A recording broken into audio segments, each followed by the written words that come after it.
हरे कृष्णा। जगत गुरु श्रील प्रभुपाद की जय।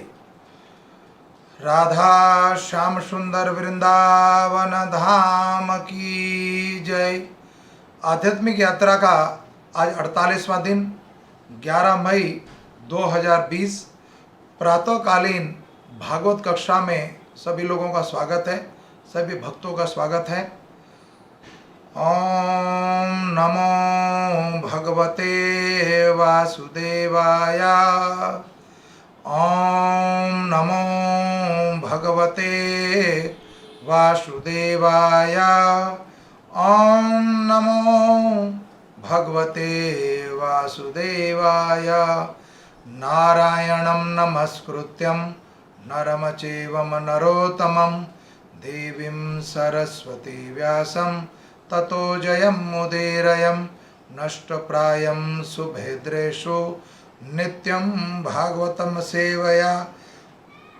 भगवते उत्तम श्लोके भक्तिर्भवति नैष्ठकी। कृष्णाय वासुदेवाय देवकी नंदनंदनाय च नंदगोपकुमाराय गोविंदाय नमो नमो। हरे कृष्णा कृष्णा कृष्णा हरे हरे, राम राम राम हरे हरे। आज का विषय है भगवत ज्ञान। भागवत गीता 7वां अध्याय और 17वां श्लोक। तेषां ज्ञानि नित्ययुक्तम् एक भक्ति विशेष्यता प्रियो हि ज्ञानिनो अतस्थम अहम च मम प्रिय। तेषां ज्ञानि नित्ययुक्तम् एक भक्ति विशेष्यते प्रियो हि ज्ञानिनो अथस्तम अहम च मम प्रिय। तेषां ज्ञानि नित्ययुक्तम् एको भक्ति विशेष्यत प्रियो हि ज्ञानिनो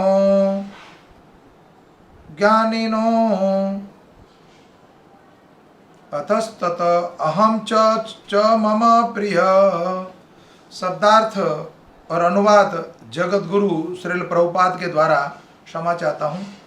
तेषाम उनमें से, ज्ञानी ज्ञानवान, नित्ययुक्ता सदैव तत्पर, एकमात्र,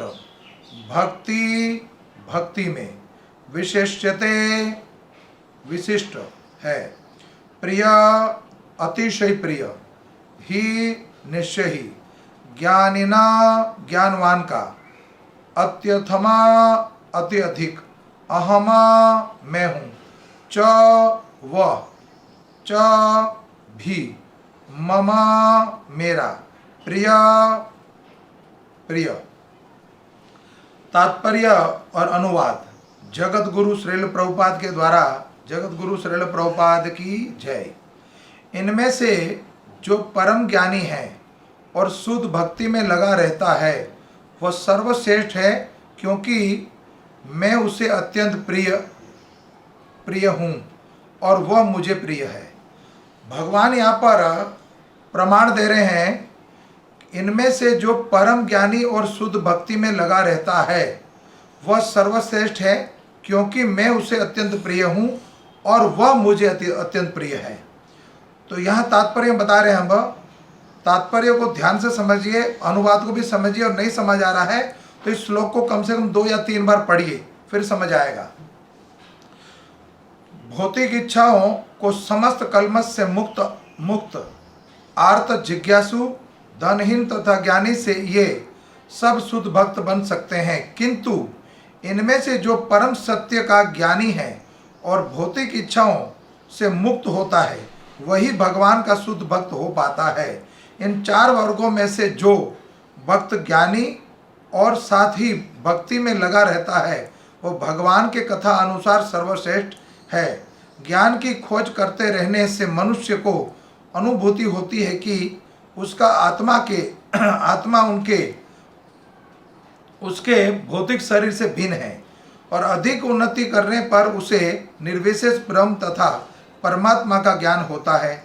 जब वह पूर्णता शुद्ध हो जाता है तो उसे ईश्वर के नित्य दास के रूप में अपनी स्वाभाविक स्थिति की अनुभूति होती है। इस प्रकार शुद्ध भक्त की संगति से आर्त जिज्ञासु धन का इच्छुक तथा ज्ञानी स्वयं शुद्ध हो जाता है। किंतु प्रारंभिक अवस्था में जिस व्यक्ति को परमेश्वर का पूर्ण ज्ञान होता है और साथ ही जो उनकी भक्ति करता रहता है, वह व्यक्ति भगवान को अत्यंत प्रिय होता है, जिसे भगवान की दिव्यता का शुद्ध ज्ञान प्राप्त होता है। वह भक्ति द्वारा इस तरह सुरक्षित होता है कि भौतिक कल्मश उसे छू भी नहीं सकते। ओम अज्ञानम तिमिरम ध्यानस्य ज्ञानजनशलाकया चक्षुरुपम येन तस्मै श्री गुरुवे नमः। वंशाकल्पतरुभक्ष कृपा सिंधु एव च पतितानां पावनेभ्यो वैष्णवेभ्यो नमो नमो। अनंत कोटि वैष्णव विंद की जय। निताय गौर प्रेमानंदन हरि हरि बोल। भागवतम गीता का ये गूढ़ रहस्य परम ज्ञान, तो भागवत गीता में जो गूढ़ रहस्य है वो भागवत गीता के 18 अध्याय हैं, जिसमें से 6 अध्याय महत्वपूर्ण हैं। मैं ये नहीं कहना चाह रहा हूँ कि गीता के 18 अध्याय में 6 ही अध्याय पढ़ने चाहिए, नहीं, लेकिन हमारे शरीर के अंदर एक स्थान जो है वहाँ हार्ड होता है, जहाँ हृदय होता है, तो भगवान का ये हृदय है। 6 अध्याय पहले के और 6 अध्याय लास्ट के छोड़ दिए जाए। अगर परम गुरु ज्ञान सुनना है तो यह अध्याय को अगर हम ध्यान से देखें, भागवत गीता के अध्याय को, तो समझने योग्य है। देखिए, 6ठे अध्याय में बात करता हूं। 7वां अध्याय जो प्रारंभ होता है, उस अध्याय का नाम है भगवत ज्ञान, 7वां जिसको हम पढ़ रहे हैं अभी। तो 8वां भगवत प्राप्ति, 9वां परम गुरु ज्ञान, 10वां भगवान का ऐश्वर्य, 11वां भगवान का विराट स्वरूप और 12वां क्या है, भक्ति योग। तो भगवान ने ये गुणमयी रहस्य को छुपा के रखा हुआ है।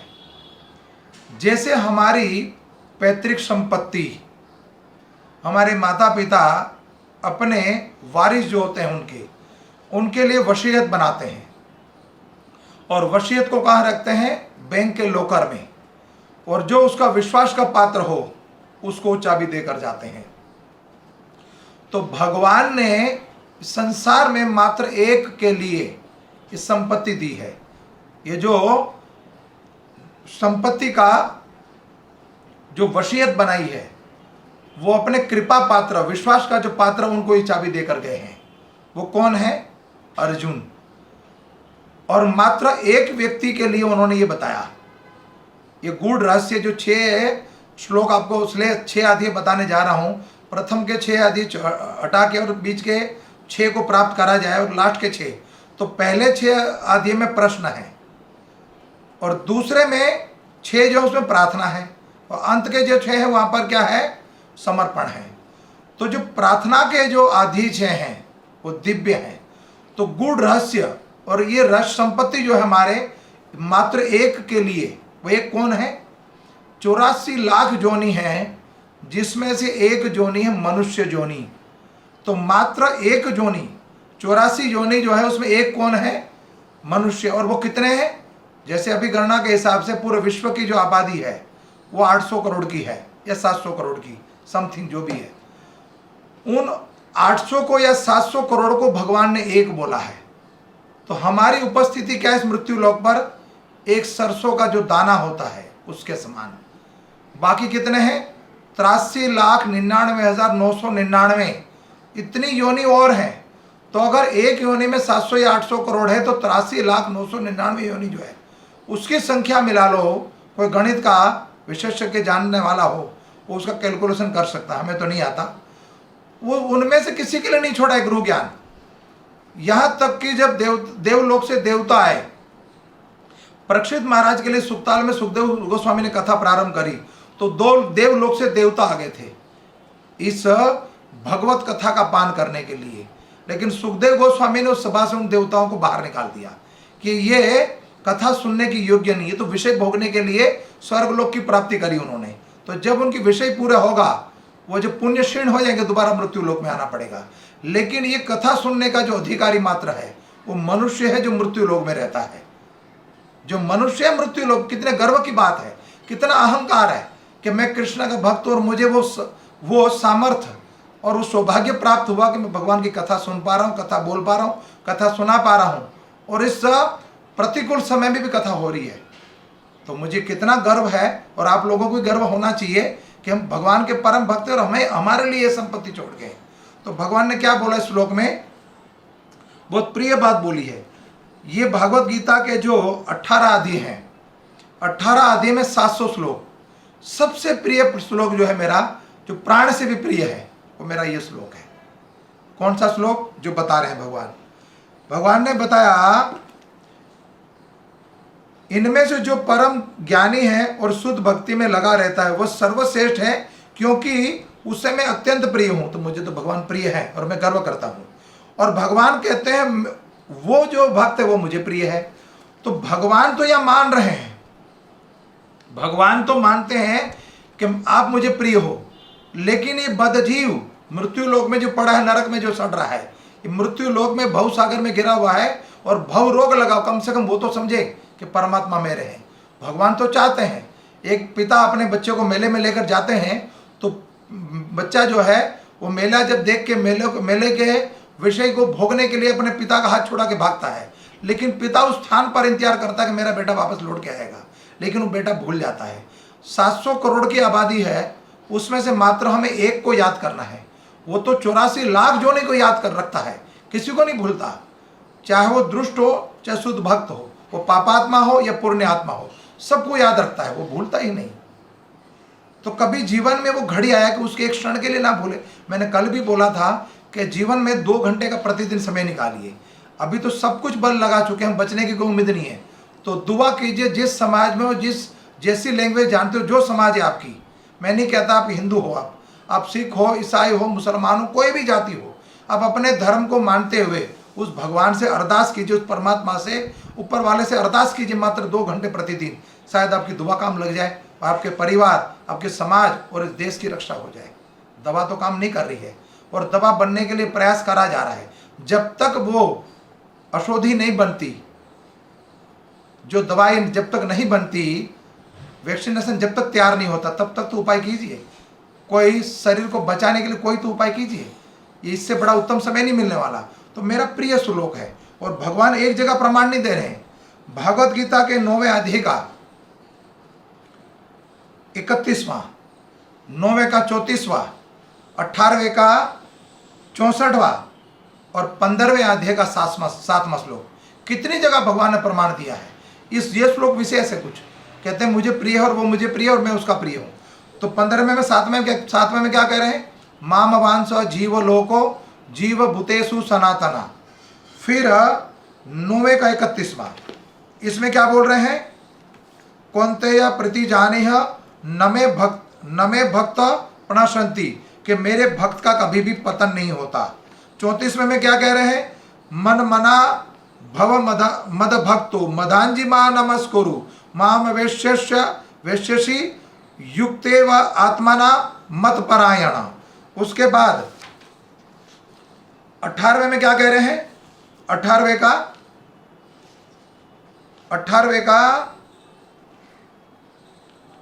64वां, सेम उसी में 65वां, सॉरी, उसमें क्या कह रहे हैं, मन मना भव मद भक्तो मधांजी मा नमस्कुरु माम वैश्यसी सत्यते प्रीति जाने प्रिय योष्यसी में।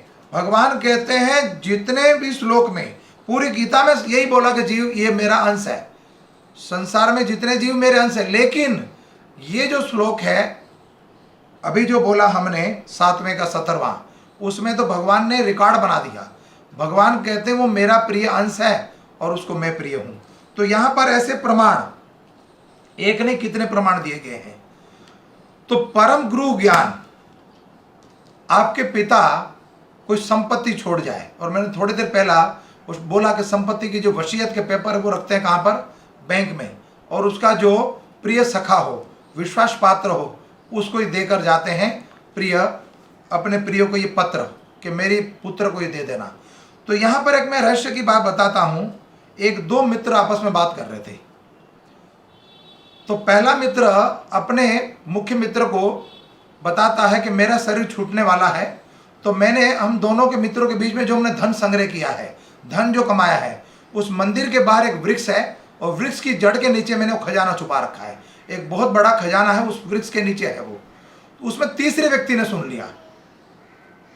तो अब बताइए मुझे कि वो दोनों में से वो एक तो वृद्ध अवस्था में कहता मैं शरीर छूटने वाला है, एक को सुना रहा है, और तीसरा चोरी से सुन रहा है, चुपके से सुन रहा है, वो उसको सुना नहीं रहा है।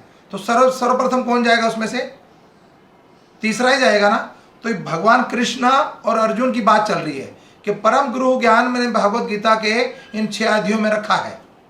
भगवत प्राप्ति, भगवत गुरु ज्ञान, ऐसे जो 6 अध्याय बताए मैंने आपको बीच के, उसमें गूढ़ रहस्य छुपा रखा है। तो वो तीसरा व्यक्ति भाग के जाता है और वसीयत को उठा के ले आता है। ठीक उसी तरह तीसरे हम में आप हो, मैं हूं, और हमें गुरु ज्ञान मिला है, ये ग्रह ज्ञान, बड़ा उत्तम ज्ञान दे रहे हैं भगवान। तो भगवान कह रहे हैं ये परम गुरु ज्ञान को जो तीसरा व्यक्ति पा सकेगा वो धनवान हो जाएगा। भगवान तो मान चुके हैं, भगवान तो मानते हैं, मैंने बोला अभी कि मैं आप मेरे अंश हो और मैं आपको प्रिय हूं और आप मेरे प्रिय हो, लेकिन हम भी तो माने। अब जो हमारा प्रिय होता है, जो प्रेमी होता है, जो सखा होता है, जो हृदय से भी प्रिय हो, उसके लिए क्या करना चाहिए हमें? हमारा क्या कर्तव्य बनता है? कोई गर्लफ्रेंड अपने बॉयफ्रेंड को या बॉयफ्रेंड अपनी गर्लफ्रेंड को सबसे प्रिय वस्तु ढूंढता प्रिय दिन के ऊपर। तो भगवान को हमने जो चीज़ देनी है वो प्रिय टाइम देना, सुप्रीम पा टाइम, 24 घंटे में सबसे उत्तम टाइम हो वो भोर का होता है, वो टाइम दीजिए। और सबसे प्रिय वस्तु भगवान को, सुंदर वस्तु का भोग लगाइए। भगवान को जब भी भोग लगाते समय देखो कि कोई चीज़ उसमें गलत तो नहीं है, शुद्ध वस्तु, सतोगुणी सात्विक वस्तु, उसमें किसी तरह की खोट ना हो, गंदा ना हो, मेला ना हो, शुद्ध वस्तु, प्रिय वस्तु जो अपने प्रिय को देते हो आप, बर्थडे गिफ्ट देते हो, जन्मदिन पे देते हो, या मैरिज एनिवर्सरी जो भी देते हो अपने प्रियजन को, उस सबसे प्रिय में उत्तम स्थान भगवान को दीजिए। उत्तम में उत्तम चीज़ भगवान को भोग में दीजिए, सुंदर वस्त्र दीजिए। जो भगवान को जब ये स्थान दे दोगे आप, तो संसार में कितना ही बड़ा कलह हो, वो सब कलह नष्ट हो जाएगा, कोई उपाय नहीं बचा। तो उसके अलावा हमारे पास उपाय नहीं, तो हमें करना क्या है? हमारे पास एक ही चीज़ बची है कि उसको हम भगवान को प्रिय माने। जब इस भाव से हम भगवान को भजना शुरू कर देंगे, और भगवान के प्रति हमारी उत्कंठा कैसी होनी चाहिए, तड़प कैसी होनी चाहिए, तो भागवत में वर्णन है कि तड़प कैसी हो, उत्कंठा कैसी हो। 24 घंटे में जैसे टाइम मिले तुरंत एक प्रेमी भागता अपनी प्रेमिका से मिलने के लिए। जैसे एक नई ब्याही हुई गाय अपने बछड़े के लिए तड़पती हो, प्रेमी अपनी प्रेमिका से मिलने के लिए तड़पती हो, और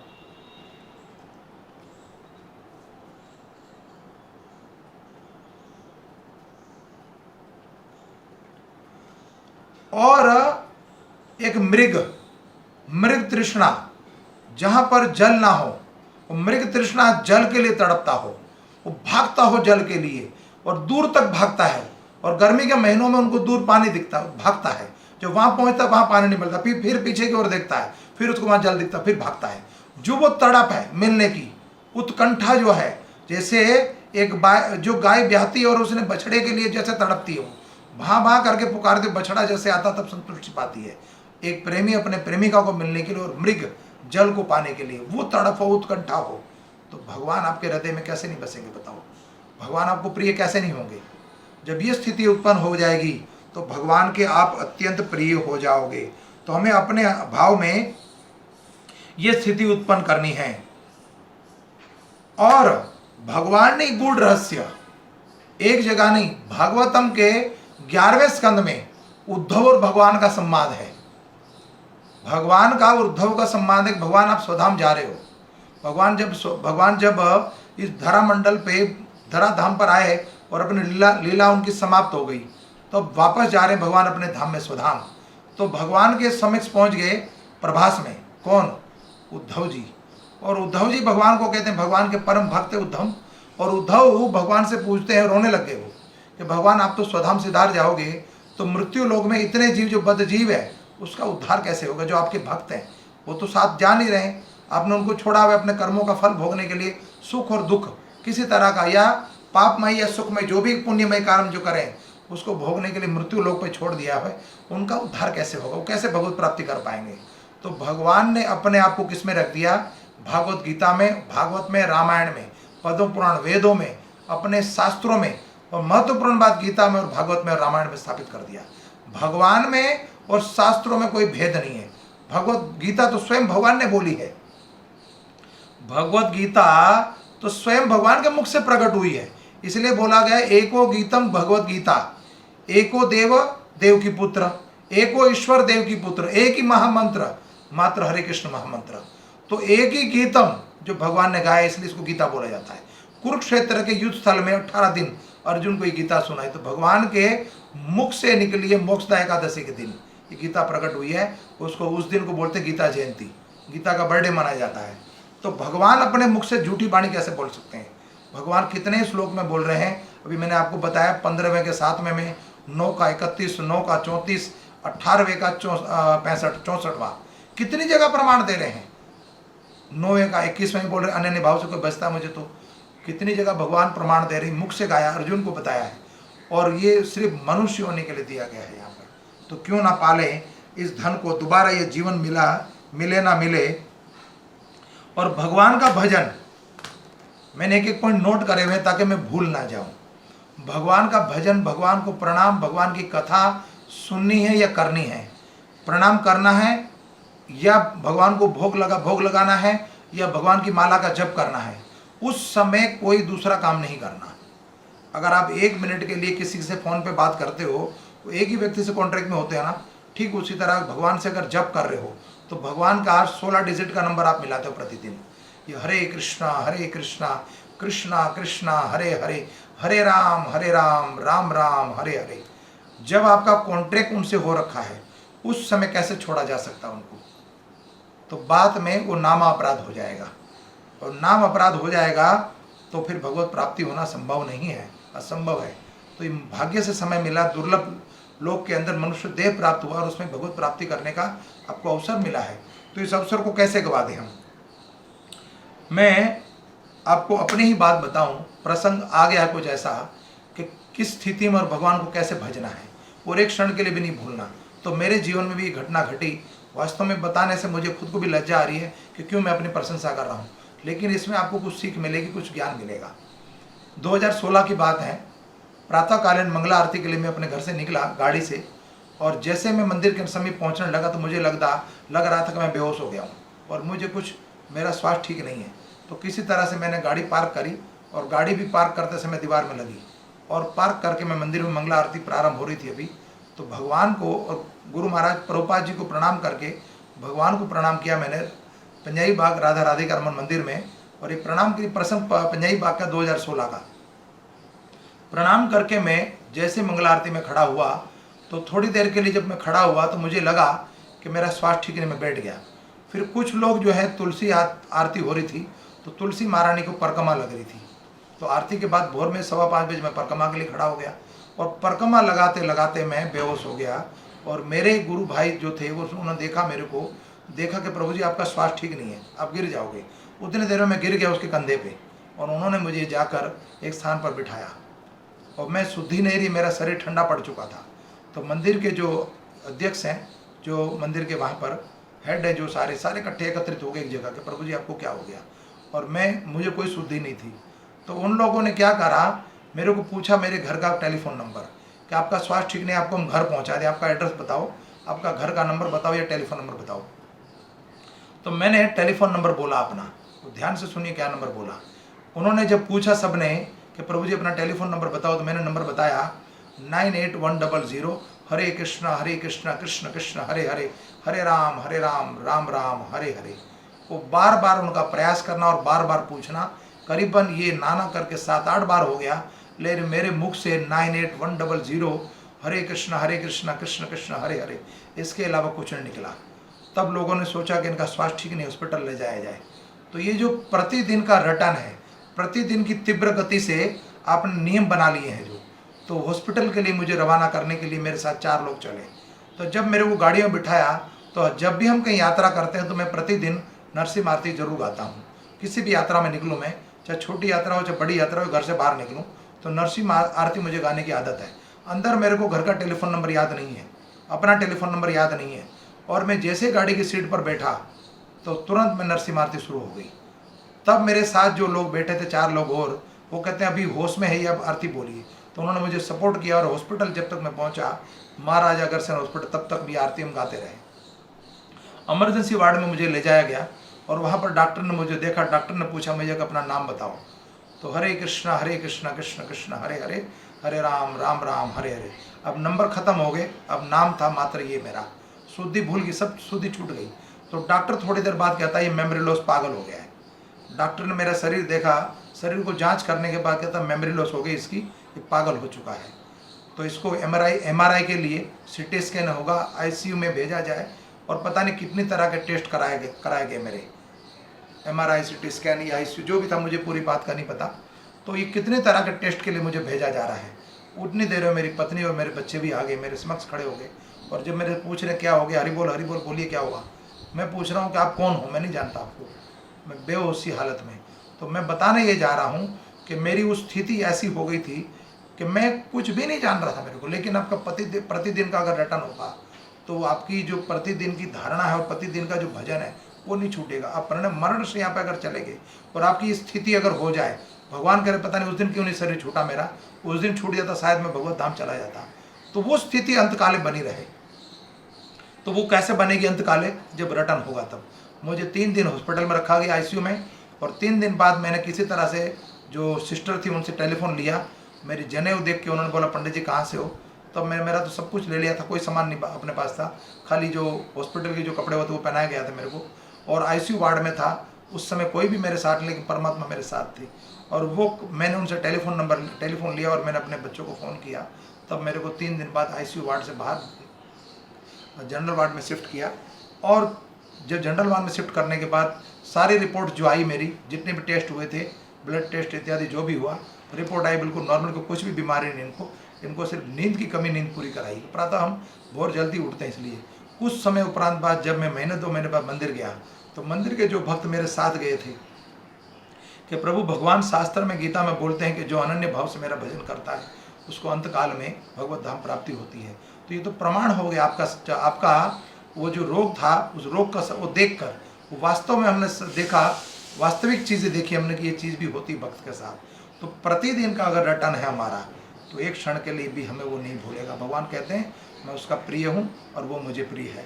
तो अगर प्रतिदिन का मेरा आपका वो रटन होगा तो वो भगवान हमें भूलेंगे नहीं। हरे कृष्णा। और ये पूर्ण ज्ञान जो प्राप्त होगा, परम गुरु ज्ञान कैसे प्राप्त होगा, भगवान के जो परम भक्त है, जो भगवान ने गीता में बोला, अभी जैसे हमने श्लोक पढ़ा तो क्या बोल रहे हैं, ये पूर्णता, जब वह पूर्णता शुद्ध हो जाता है तो उसे ईश्वर के नित्य दास के रूप में अपनी स्वाभाविक स्थिति की अनुभूति होती है। और इस प्रकार वो शुद्ध भक्ति के संगति के अर्थ, जिज्ञासु तथा धन इच्छुक तथा ज्ञानी स्वयं शुद्ध हो जाता है। तो जो उस भक्ति का जिज्ञासु हो, दिव्य ज्ञान जिसके पास हो, उसका संग करा जाए। देखिए कोई भी चीज़ प्राप्त करने के लिए, जब बुरी चीज़ हो चाहे भली चीज़ हो, उसे प्राप्त करने के लिए हमें क्या करना पड़ेगा, ऐसे व्यक्तियों का संग करना पड़ेगा। जब उसका संग करेंगे हम, तो वो जो सुख उसके पास है वो सुख हमें भी मिल जाएगा। तो किसी मेरे जैसे फेलियर का नहीं, कोई महाभागवत हो उसका संग करा जाए।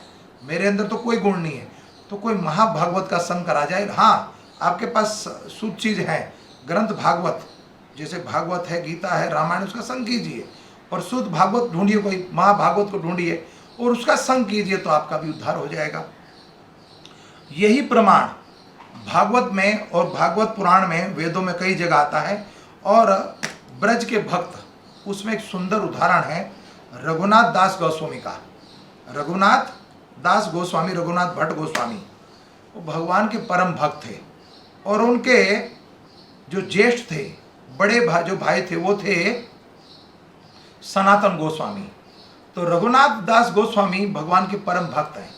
तो गोवर्धन की प्रतिदिन परिक्रमा लगाते हो। जब तक उनकी 7 परिक्रमा पूरी ना हो तो वो प्रसाद ग्रहण नहीं करते थे, जल ग्रहण नहीं करते थे।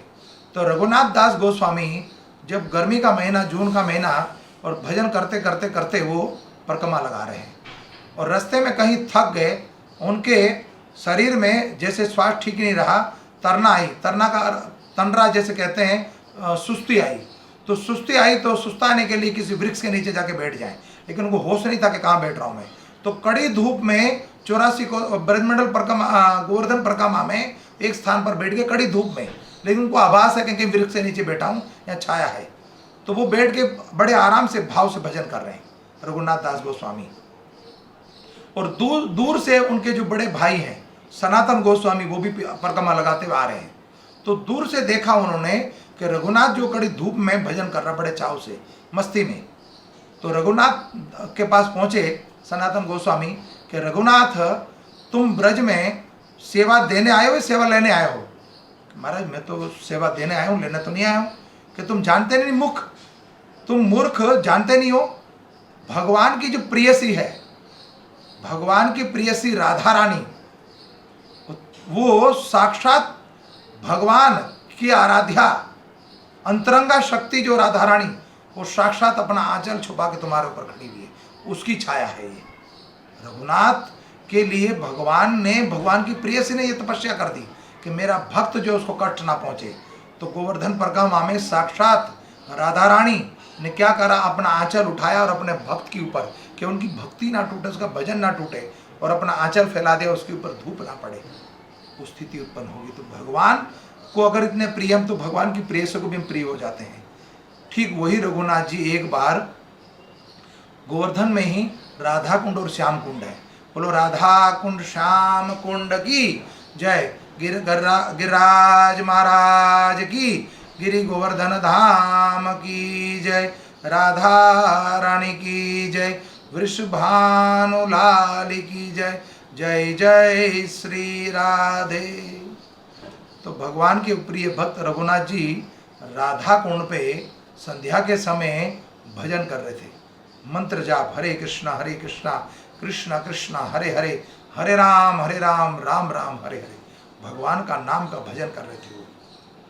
और उसी समय स्वयं भगवान ने कभी भी ब्रज में अस्त्र शस्त्र नहीं उठाया। उस स्थान पर भगवान क्या करा, भगवान ने राधा कुंड पर अस्त्र शस्त्र लेकर, धनुष बाण लेके खड़े हो गए कि संध्या के समय कुछ हिंसक जीव राधा कुंड में जल पीने के लिए आते हैं, जैसे शेर इत्यादि। आज भी आप जब गोवर्धन की परिक्रमा लगाते हो तो राधा कुंड पर और श्याम कुंड पर एक रघुनाथ गोस्वामी का आश्रम बना हुआ है, उसमें चित्रपट लगा हुआ है, इसमें रघुनाथ जी भजन कर रहे हो, भगवान धनुष बाण लेकर खड़े, और वहाँ पर 2 शेर जल पीने के लिए आते हैं। साक्षात त्रिलोकी का नाथ वो धनुष बाण लेके अपने भक्त की रक्षा करने के लिए। तो भगवान तो भागवत गीता के 9वें के 31 में बोल चुके हैं, नमे प्रश्नते, कि मेरे भक्त का कभी पतन नहीं होगा। और 9वें के 21 में बोल चुके हैं, 22वां जिसमें बोल चुके हैं अनन्य भाव से, जो उसके पास है उसकी मैं रक्षा करूंगा और जो नहीं है उसकी पूर्ति करूंगा। तो किस बात की चिंता है, चिंतन करना है। इस प्रतिकूल समय में अगर कुछ समय हम निकालें और भगवान के प्रिय बन जाए, और ये अहंकार रखिए, कल भी मैंने यही बताया, आज भी ये बता रहा हूँ, अहंकार रखिए कि मैं कृष्ण भक्त हूँ, हमारे पास कोई दूसरा उपाय नहीं, मात्र दुआ। जब तक दवा नहीं बनती तब तक दुआ कीजिए, प्रतिदिन 2 घंटे की, जिस मजहब हो, जिस धर्म को मानते हो, जिस संस्था को मानते हो, जिस देवी देवता को मानते हो, अगर परम भगवान को मानते हो तो बात ही बेड़ा पार है, आपका बेड़ा पार हो जाएगा आपका। भगवान विष्णु और नारायण का जाप प्रतिदिन कोई 10,000 नाम जाप करे तो एक राम के नाम के बराबर होता है। 10,000 बार नारायण का नाम जपो, मात्र 1 बार भगवान राम के नाम के समान वो होता है। जय श्री राम, सियावर रामचंद्र भगवान की जय। अगर 1 बार बोल दिया तो 10,000 बार आपने जप लिया भगवान नारायण का नाम। 1,000 बार भगवान जय श्री राम का नाम, भगवान श्री राम का नाम जपिए तो एक बार हरे कृष्ण महामंत्र, हरे कृष्णा कृष्ण कृष्ण हरे हरे, हरे राम राम राम हरे हरे, एक बराबर है दोनों। हरे कृष्ण में राधा कृष्ण, हरे राम में माता सीता और राम का नाम, ये महामंत्र है। ब्रह्मा जी ने और शिव जी ने गाया हुआ है, तो दोनों में कोई त्रुटि नहीं, कोई भेद नहीं है। तो भगवान और भगवान के शास्त्रों में कोई भेद नहीं है, महामंत्र में और भगवान में कोई भेद नहीं है। तो अगर हम कलयुग में हम यज्ञ नहीं कर पा रहे हैं, पहले के समय तो अग्निहोत्री ब्राह्मण थे तो यज्ञ होते थे, और अग्निहोत्र के ब्राह्मण हो, शुद्ध मंत्रों का उच्चारण करे, शुद्ध यज्ञ में आहुति डालने के लिए हमारे पास हवन सामग्री हो, तो सब शुद्ध हो। तो कलयुग में ना हवन सामग्री शुद्ध मिलती है, ना शुद्ध ब्राह्मण मिलता है, ना शुद्ध मंत्रों का उच्चारण होता है। तो भगवान साक्षात चैतन्य महाप्रभु कलयुग में प्रकट हुए, भक्तावतार नामावतार के रूप में। तो कल भी 3 दिन पहले ही बोला था मैंने, हरेर नाम केवलम कलेव नास्तेव नास्तेव नास्तेव गतिरन्यथा। मात्र हरिनाम संकीर्तन जो है वो संकीर्तन यज्ञ है। अभी यज्ञ करने के लिए कहाँ आप स्थान ढूंढेंगे, कहाँ लकड़ी लेने जाओगे, कहाँ यज्ञ स्थल बनाओगे, कहाँ शुद्ध ब्राह्मण आएगा और कहाँ मंत्र बोले जाएंगे और कहाँ हवन सामग्री मिलेगी। जिस स्थान पे हो, जिस स्थान में हो, जिस जाति में हो, जिस अवस्था में हो, माँ के गर्भ में हो या मृत्युशैया पे हो, यंग हो या वृद्ध हो, जिस अवस्था में हो, जिस स्थान पे अनपढ़ हो, गवार हो, जैसे मर्जी, पढ़े लिखे ना हो, मात्र हरिनाम सिमरन कीजिए, आपका उद्धार हो जाएगा। और कलयुग में यही हरिनाम संकीर्तन यज्ञ है, एक अश्वमेघ यज्ञ के बराबर फल मिलता है हरिनाम मंत्र का जप करने से। इस जो प्रतिकूल समय में जो जब दुख की घड़ी आई है, अगर उससे निवारण चाहते हो तो दवा की जगह दुआ प्रतिदिन कीजिए। और मेरी आपसे बार बार यही प्रार्थना है, घर में रहिए, सुरक्षित रहिए और अपना थोड़ा सा समय निकालकर घड़ी घड़ी में से आधी नहीं तो पुण्यात भगवान के प्रति समय निकालिए, वो आपकी रक्षा करेंगे। रक्षक भगवान है, रक्षक कोई संसार का दूसरा व्यक्ति नहीं है। धन्यवाद। हरे कृष्णा। पुनः फिर आपसे कल मिलेंगे। कोई त्रुटि रह गई हो फिर क्षमा चाहता हूँ।